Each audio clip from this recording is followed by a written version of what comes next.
You have accepted an offer on your loved one's Sonoma County home, and that is a huge milestone. And I know it can feel like the finish line is finally in sight. But here is something I tell every single client. Accepting an offer is not the end of the process. It's actually the beginning of the final chapter. And what happens in the next 30 to 45 days can make or break a deal. So let me walk you through it.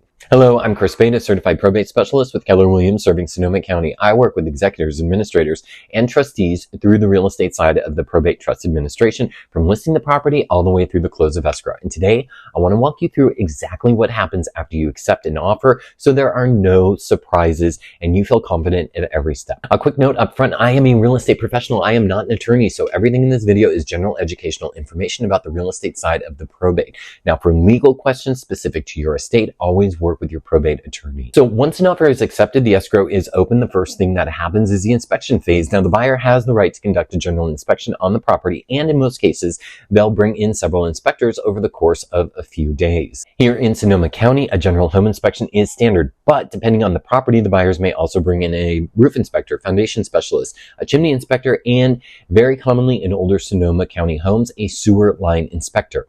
That's a camera scope from the sewer lateral line from the home to the city main. Sonoma County has a lot of older plumbing, and sewer scopes have become routine in this market. Now, here is something I negotiate on behalf of every estate I represent, and that is the inspection timeline. The standard purchase agreement gives buyers 17 days to complete their inspections.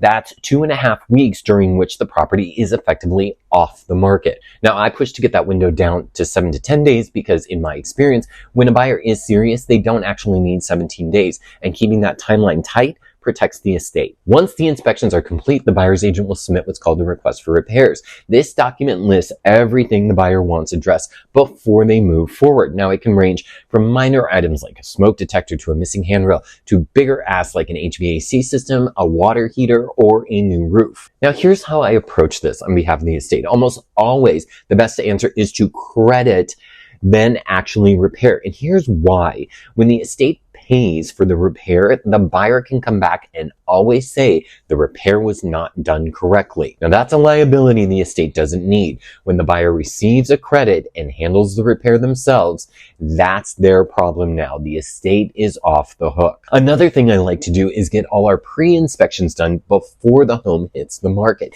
This way, the buyer knows exactly what they're getting into, and there is less wiggle room for repair requests. Let me give you a real life example. Say the inspector says the water heater is old and nearing the end of life. Replacing it is going to cost $2,000. I might negotiate a $1,200 credit to the buyer. They get the money towards the replacement, and the estate doesn't have to manage a contractor. And we avoid any future liability around the work. This is a win for the estate.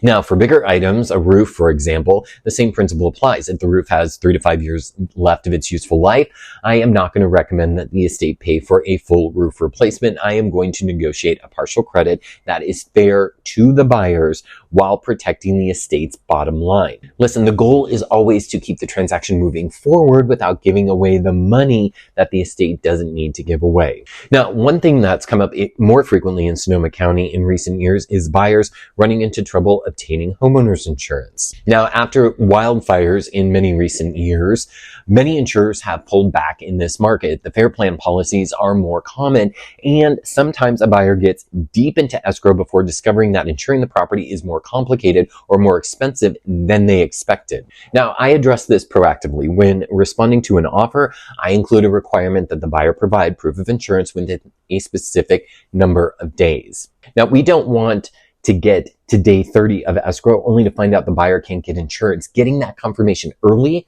is going to protect everyone. Financing issues can also come up if a buyer's lender flags something like a large deposit hits their bank account unexpectedly, or someone goes out and finances a car during the escrow without understanding how it affects their debt to income ratio. That can be a problem. These things happen, and when they do, my job is to work with all parties, the buyer's agent, the lender, the escrow officer, to find a path forward rather than letting the deal collapse. In my experience, the vast majority of transactions that reach the inspection removal stage close successfully. The deals that fall apart usually do so because of poor communication or an agent who doesn't stay on top of details. That's not how I operate. Now, throughout the entire period from accepted offer to close of escrow, my job is to represent the estate, not the buyer, not the buyer's agent.